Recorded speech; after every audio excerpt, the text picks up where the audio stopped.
예레미야서 22장 1절에서 9절. 여호와께서 이와 같이 말씀하시되 너는 유다 왕의 집에 내려가서 거기에서 이 말을 선언하여. 오늘 읽은 예레미야서 22장 1절에서 9절 말씀은 하나님이 우리의 남편인 것으로 생각을 하고 썼다고 생각하면 됩니다. 그러니까 우리는 예수 믿는 자는 모두가 하나님의 신부입니다. 신부는 신랑을 잘 섬겨야 되고 신랑을 믿어야 됩니다. 뭘 믿어요? 신랑을 어떻게 믿어요? 나를 사랑하고 나를 위해서 일하고 나의 모든 것이 된다는 사실을 믿어야 되는 것이죠. 그렇게 했을 때 하나님께서는 질투하지 않으시는 거죠. 만약에 남편하고 살면서 다른 사람이 좋아서 거기에 가면 이 남편은 그냥 두지를 않죠. 질투가 일어나서 노발대발하고 그냥 두지 않고 엄청난 피해를 결국은 입게 됩니다. 그래서 오늘 질투하시는 하나님이 어떤 모습으로 우리에게 다가오고 있는가 이겁니다. 사실은 하나님과의 우리와의 관계를 여러 가지로 묘사하지만 가장 많이 우리가 인접한 것은 특별히 그 신부의 입장으로 또 하나님과 결혼한 예수님을 신랑의 입장으로 그렇게 생각했을 때 우리가 가장 이해하기가 좋은 거죠. 1절에 보면 신부에게 신랑이 이렇게 얘기합니다. 이 말을 꼭 들으라. 이 말 꼭 기억해라. 그런데 사실은 이 말은 거의 귀에 들어오지 않는 말입니다. 그게 2절, 3절 말씀인데요. 네가 지금 앉아있는 왕위, 다윗의 왕이라고 하면 이스라엘 백성이 망하고 남쪽 유다 왕, 원래 다윗의 통치를 받았는데 이스라엘이, 북이스라엘이 숫자가 세다고 떼져 나가고 남쪽 유다만 남겨놓고 살다가 북이스라엘이 망해버리고 남아있는 다윗의 지파의 유대만 살아남아 있는데 그것조차도 이제 망하게 됐을 이때에, 망하기 직전에 그 남편이 아내에게 얘기를 한 거예요.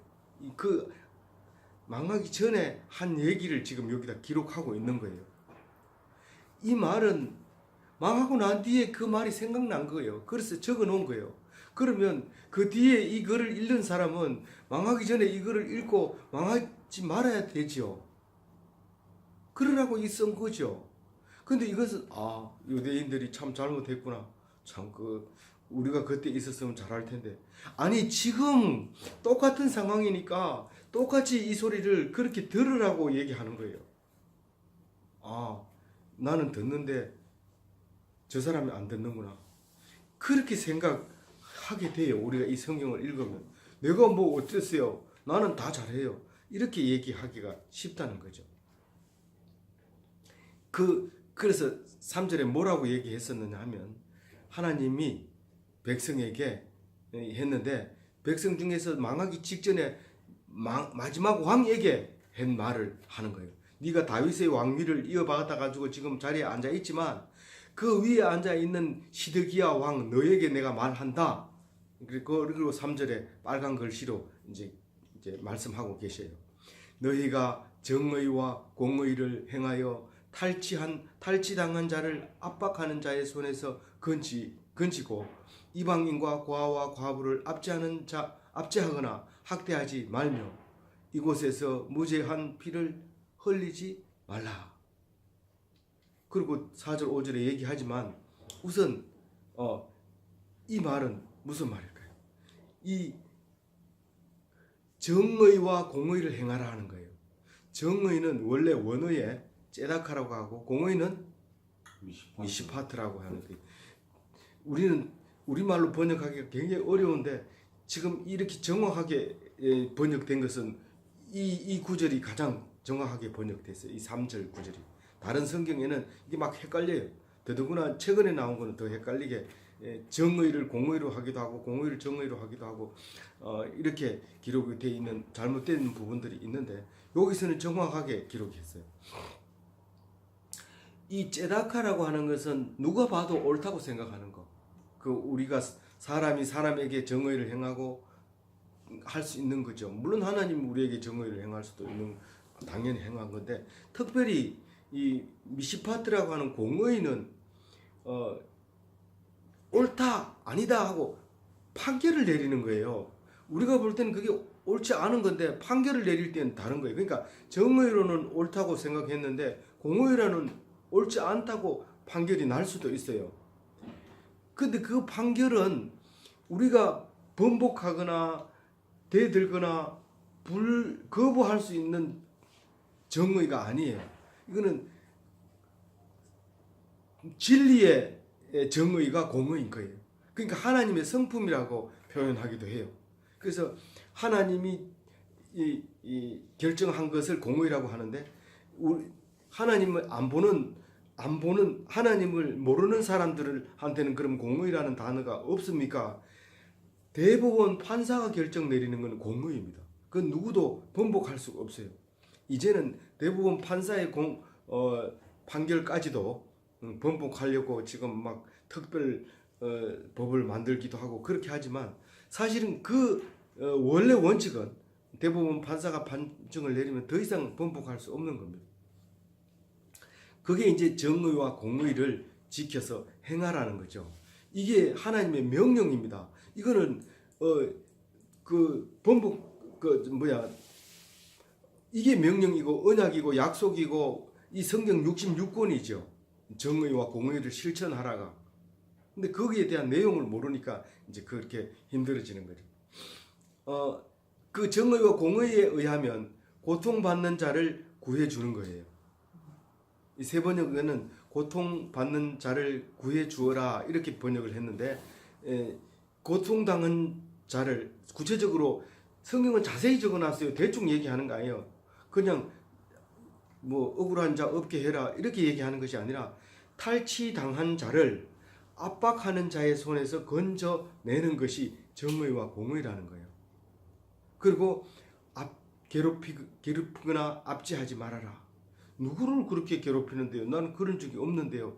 나그네와 고아와 과부를 여기서는 지금 이방인과 이랬는데 이 유대 땅은 구조 자체가 이게 호리병처럼 생겨가지고 이 이집트 문명과 메소포타미아 문명이 이 서로 번갈아 그 길로 장사하는 길목이었어요. 그래서 전쟁이 나서도 거기가 이쪽 군대가 쓸고 가고 저쪽 군대가 쓸고 가고 완전히 어제 아침에 부자가 오늘 아침에 거지가 되고 오늘 아침에 거지가 군대 장관이 돼가지고 막 사람들을 다스리고 이런 인생 속에서 성경이 탄생하는 거예요. 이게 기원전 500년도 더 된 때의 일이 일어났던 거죠. 그 전부터 있었던 거지만 그때 비로소 성경을 확실하게 깨닫고 정리하게 된 거죠. 우리나라는 무슨 역사가 오래됐다 하더라도 AD부터 해도 역사 자료가 없잖아요. 읽을 만한 게 없죠. 삼국 사기를 가지고 우리가 인생으로 할 수 있는 게 아니고 그것은 하나의 기록일 뿐이죠. 역사 기록이지 우리에게 주는 교훈은 아니잖아요. 그래서 우리는 그럼에도 불구하고 여인천하라든가 사극을 보면 그렇게 재미있잖아요. 그 우리 인생을 보듯이 그와 같은 거죠. 그런데 이 성경은 실패한 원인에 대해서 확실하고 분명하게 여러 번 반복해서 기록함으로써 우리가 생각하게 했다는 겁니다. 그래서 이방인 그러면 이게 나그네 이런 뜻입니다. 그 사람들은 아무것도 없고 주머니에 돈도 있을 수도 있죠. 그렇지만 대부분은 다 떨어져서 빈손으로 이제 고향을 찾아가거나 또 목적지를 향해서 가고 있는 그 나그네를 니는 돈도 없잖아 그러면서 안 재워준다든가 밥을 안 준다든가 그렇게 하지 말고 대접을 잘 하라는 거예요. 그렇게 하면 반드시 하나님이 그 사람을 통해서 또 복을 주시지만 그렇지 못했다는 거예요. 그러니까 이 말을 하는 거지. 잘하는 사람한테 이 말 하겠어요? 그래서 고아가 아버지가 죽으면 고아가 되는데 그 고아가 먹을 것이 없는 것이 당연한데 그걸 굶어 죽도록 그냥 내버려 두면 그게 공의가 없는 거예요. 정의가 없는 거예요. 그거를 그렇게 하지 말라고. 과부는요. 이 과부는 원래 이 중동 지방의 여자는 일을 합니다. 일을 하지만 아무리 일을 해도 남자가 없으면 거기에 권한이 없어요. 그래서 남자 밑에서 열심히 일을 했을 때 자녀도 기르고 집안 모든 대소사를 결정하고 그렇게 여자가 다 하지만 남자가 없을 때는 그 자체가 없어지기 때문에 머리가 없어지기 때문에 가난해지고 힘들어지고 어려워집니다. 그런데 그 학대받지 않도록 해라는 거예요. 그런데 그냥 학대하는 게 아니라 말 안 들으면 죽여버리고 도망가면 죽여버리고 뭐 그렇게 무지하게 사람들의 피를 흘렸다는 거죠. 그러니까 그렇게 하지 말아라는 거예요. 사실은 이게 우리 행동 지침인 거예요. 행동이 지침인데도 이거를 못한 거예요. 이게 깁니까? 너무 길어서 못 외워서 못합니까? 아니잖아요. 공의와 정의, 제다카와 미시파트 이거를 모릅니까? 이거를 아는데도 전혀 무시하고 자기 멋대로 하는 거죠. 뭐 대법원 판사가 판결을 했더라도 모여서 데모하는 거예요. 데모하면 어쩔 수 없이 또 번복이 되는 수도 있어요. 이게 공의도 없고 정의도 없는 시대에 살고 있는 거죠. 판사는 그 판결이 무게가 없어지고 사람들은 옳은 진리보다는 사람의 숫자에 따라서 결정되어지는 그런 시대를 우리가 살고 있습니다. 그런데 그 3절을 중심으로 해서 아주 중요한 결정을 내립니다. 하나님이 너희들이 살 길과 사망의 길, 생명의 길과 사망의 길을 너희 앞에 둔다고 이 앞에서 얘기하고 있거든요. 이 앞이라고 하면 21장에서 얘기하고 있어요. 21장에서 너희 앞에 생명의 길과 사망의 길을 항상 둬요. 내가 너희들을 멸망시키겠다. 그래 놓고도 그 두 갈래 길을 그 앞에다 이렇게 놓습니다. 그 길은 네가 선택해라는 거죠. 순종의 길과 불순종의 길이 있는데 순종의 길은 어떤 길이냐 하면 4절과 같은 길이에요. 4절 한번 읽어볼게요. 같이. 너희가 참으로 이 말을 준행하면 다윗의 왕위에 앉을 왕들과 신하들과 백성들이 영광과 말을 타고 이 집 문으로 들어오게 되리라. 이게 순종하면 사는 길, 생명의 길을 얘기하고 있는 거예요.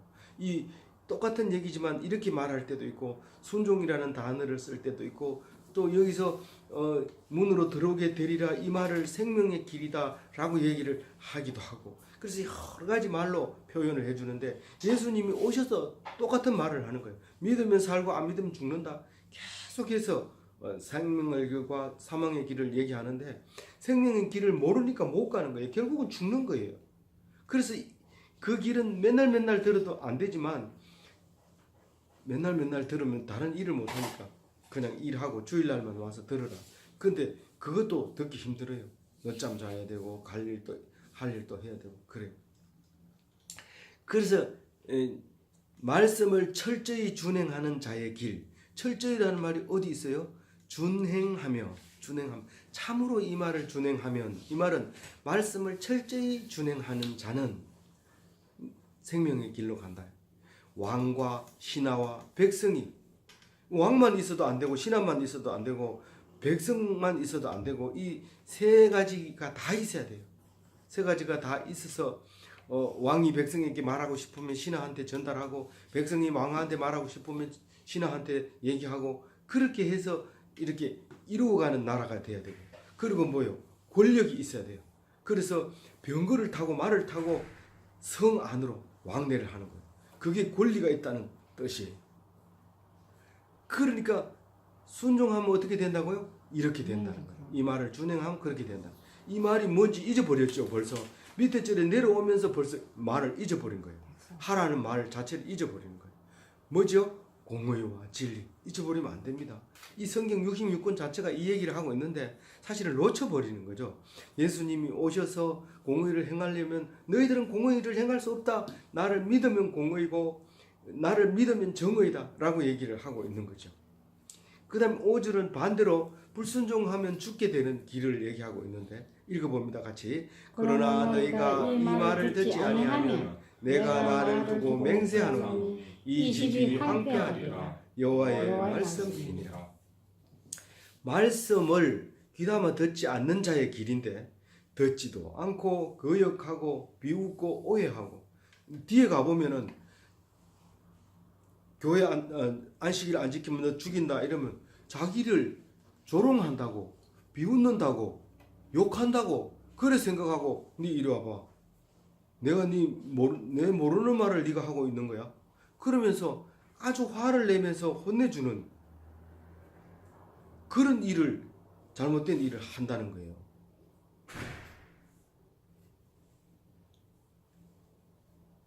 그게 불순종의 길이라고요. 그게 사망의 길이라는 거예요. 근데 하나님은 맹세코 이 재앙을 임하게 하리라. 맹세한다는 단어가 있어요. 5절에 맹세하노니. 네, 있습니다. 예, 어떻게 한대요? 망하게 한다. 이 집을 황폐하게 하리라. 황폐하리라. 이 집이 황폐하리라. 이 집이 황폐하리라 이 말은 딴 사람이 와가지고 황폐하게 만든다는 건데 그게 누가 한다는 거예요? 하나님이 한다는 거예요. 그 누구 때문에? 자기가 그렇게 했기 때문에 그걸 선택해 그 길로 갔기 때문에. 그런데 참 하나님 못됐다 이렇게 말하면 안 되지만 혹시 그런 마음이 듭니까? 그러면 안 됩니다. 많은 사람들이 하나님 말씀을 불신함으로써 결국은 멸망합니다. 멸망하니까 이 말을 쓴 거죠. 네. 이 말을 썼다는 것은 이미 멸망했기 때문에 이 말을 쓰는 거예요. 망하기 전에 이런 말을 했다는 사실을 지금 기록하고 있는 거예요. 그러면 멸망할 텐데 그러면 하나님은 왜 멸망시켰을까요? 그리고 가슴 아파하면서 뒤에 성경을 못 읽어요. 5절 읽고 나서 그렇게 여태 동안 믿은 거는 헛거냐? 그러면 하나님 그렇게 믿는 건 아무 공로 없이 그냥 무시해버리는 거냐? 그렇게 말할지도 몰라요. 그런데 놀라운 일이 있습니다. 많은 사람이 불신합니다. 거의 대부분 사람이 거의 우리가 볼 때는 다 하나님 말씀을 불신해요. 그래서 멸망해요. 하나도 안 남기고 다 죽이는 것 같아요. 유대인은 사실은 눈에 안 보여요. 이 예루살렘에 가면 한 사람도 안 남기고 다 쫓아보내요. 장애자만 남겨놓고 싹 쫓아보내는데 시공간으로는 완전히 사라져버려요. 그러니까 왕도 없고 백성도 없고 하인들도 없고 아무도 없어요. 눈으로 보기에는 다 멸망해버리고 없어요. 그럼 없는 겁니까? 아니라는 거예요. 한 사람의 신앙으로 그 하나님이 백성이 살아나는데 얼마나 많이 살아나는지 그 하나님 백성이 하늘의 모래알, 하늘의 별과 같고 바다의 모래알 같은 그런 백성이 이제 한 사람의 신앙으로 인해서 이제 다시 생겨나게 되는데 바벨론 포로로 끌려가는 그 한 사람을 인해서 그 후손에게서 예수님이 탄생함으로써 유대의 하나님, 이스라엘의 하나님이 세상에 이제 태어나게 하나님 백성이 되게 만들어 주는 거죠. 놀라운 사실이죠. 그래서 우리가 5절에 하나님이 예수님이 계시냐? 5절에 예수님이 계시죠. 황폐하게 되리라. 그러나 예수님이 오시리라. 그러나 이 말을 미리 해버리면 이래도 좋고 저래도 좋으면 안 되니까 이 말은 분명히 했다는 말을 하고 있는 거죠. 우리가 마음을 상처를 입을까 봐 말하는 거죠. 6절 6절부터 끝에까지는 하나님에 대한 이제 저주를 말하는데 이 저주는 그대로 이루어집니다. 왜요? 하나님이 저주를 했기 때문에요. 하나님이 저주했기 때문에 이루어지는 거예요. 저주를 해도 하나님 앞에 돌아서서 회개하면 저주를 사해 줍니다. 근데 하나님은 그 저주를 그대로 이루어지는 이유는 돌아서지 않기 때문에 그렇다는 거예요. 6절에 보면 뭐하고 같고 길르앗 같고 또 뭐가 레바논의 머리이나 누가요? 유다가요. 유다 왕의 집이 뭐 건물을 지금 얘기한다고 주석에서는 쓰고 있긴 하지만 그 얘기가 아니라 이스라엘이라고 하는 예루살렘이라고 하는 그 집이 어떤 집이냐면 길르앗 갖고 길르앗은 어떤 길르앗이냐면 기름. 사실은 그 가나안 땅을 점령하기 전에 길르앗을 먼저 생겼습니다. 다시 말해서 길르앗이 먼저 사람이 살았고 이 예루살렘은 나중에 사람이 살았어요. 그러니까 길르앗처럼 가장 오래된 유명한 동네이면서 또 레바논의 머리다라고 얘기해요. 레바논은 백향목 그 엄청나게 귀한 나무가 풍성한 산인데 이 궁전을 짓는데 왕궁을 짓는데 혹은 성전을 짓는데 그 백향목을 가지고 다 지어 나왔어요. 그 레바논의 백향목으로 지은 거예요. 그랬을 때 그렇게 귀한 이 예루살렘 유다 왕의 집 성전과 왕궁을 어떻게 한다는 거예요? 광야같이 주민이 없는 것 없게 황폐하게 하게 되는데 광야 같게 하고 텅 빈 성읍이 되게 하리라 그렇게 얘기를 합니다. 7절에 같이 읽어볼게요. 내가 너를 파멸할 자를 준비하리니 그들이 각기 손에 무기를 가지고 내 아름다운 백향목을 찍어 불에 던지리라. 그 이스라엘을 파괴할 자를 준비한다는 거예요. 무기를 가지고 와서 백향목을 찍어 불에 던지리라. 그 백향목으로 만든 그 왕궁을 다 무너뜨려서 불로 태워버리겠다는 거예요. 8절에는요.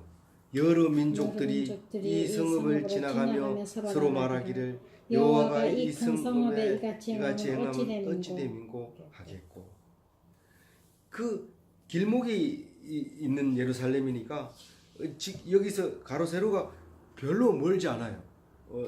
몇 킬로 안 되는 그 짧은 통로에 있는 그 예루살렘을 지나가면서 저기 가면 많은 사람이 살고 있었고 나그네를 압박하지 않았던 그런 동네에서 얻어먹을 수 있는 그런 동네였는데 어떻게 저렇게 망하게 됐느냐. 그러면 이제 9절에 대답을 하는데 이것은 나그네도 알고 이스라엘 백성도 알고 누구도 알 수 있는 답을 하고 있어요. 그런데 왜 망했을까요? 알고 있지만 아는 것 가지고 안 되는 거예요. 그래서 믿어야 되는 거죠. 물론 1차적으로는 알아야 되기 때문에 유대인이 귀한 겁니다. 그리고 우리 성도들은 그 누구보다도 성도는 구원을 먼저 받는 겁니다. 왜냐하면 말씀을 알고 있기 때문에. 그러나 반드시 성도는 구원받고 교회 밖에 있는 사람은 구원 못 받는다고 말하면 안 됩니다. 왜냐하면 강도는 숨지기 3시간 전에 구원을 받았습니다. 그러나 가룟 유다는 오랫동안 예수님의 제자지만 구원받지 못했습니다. 그러면 반드시 구원의 우선권은 성도에게 있지만 결코 구원하고 안 하고는 거기에 있지 않다는 거예요. 그래서 오늘 이 9절 말씀을 읽으면서 누구든지 이것을 알고 있지만 그것을 행하지 못하는 자는 구원받지 못한다 하는 것입니다. 9절 같이 읽어봅니다. 그들이 대답하기는 이는 그들이 자기 하나님 여호와의 언약을 버리고 다른 신들에게 절하고 그를 섬긴 까닭이라 하셨다 할지니라. 자기 하나님 여호와의 언약을 버렸어요. 그 이스라엘의 배신이 하나님의 언약을 버리는 게 이스라엘의 배신인데 누구도 다 아는 사실이에요. 그리고 뭐 했다고요? 다른 신들에게 절했다. 아주 무능력하고 참 아무것도 할 수 없는 그런 신에게 절을 했다는 거예요. 그 하나님이 얼마나 질투가 났겠어요. 시기가 났겠어요. 내 부인, 내 마누라가 내 부인이 딴 사람한테 가서 돈도 안 주는데 그거 가가지고 봉사하고 서비스하고 들어왔단 말이에요. 그러니까 질투 나요 안 나요? 그거 놔둘까요 안 놔둘까요? 질투하는 하나님이 그들을 그냥 두지 않고 결국은 멸망시키는 거예요. 오늘 이 말씀을 읽으면서 하나님이 질투하고 계신다는 걸 기억해야 됩니다. 네.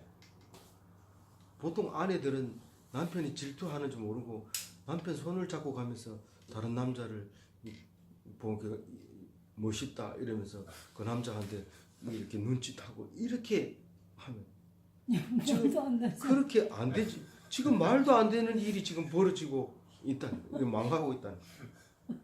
그러니까 남자가 똑같은데. 똑같아. 그러니까 우리는 그런 사람이 되지 않게 하기 위해서 오늘 말씀을 주셨습니다. 이 말씀으로 우리를 보라고 준 거지 말도 안 된다. 남이 그런 사람이 있을 수도 있다. 드라마에다 그렇게 한번 찍어보자. 다 그것을 보는 이유가 공감이 가기 때문에 그걸 보는 거예요.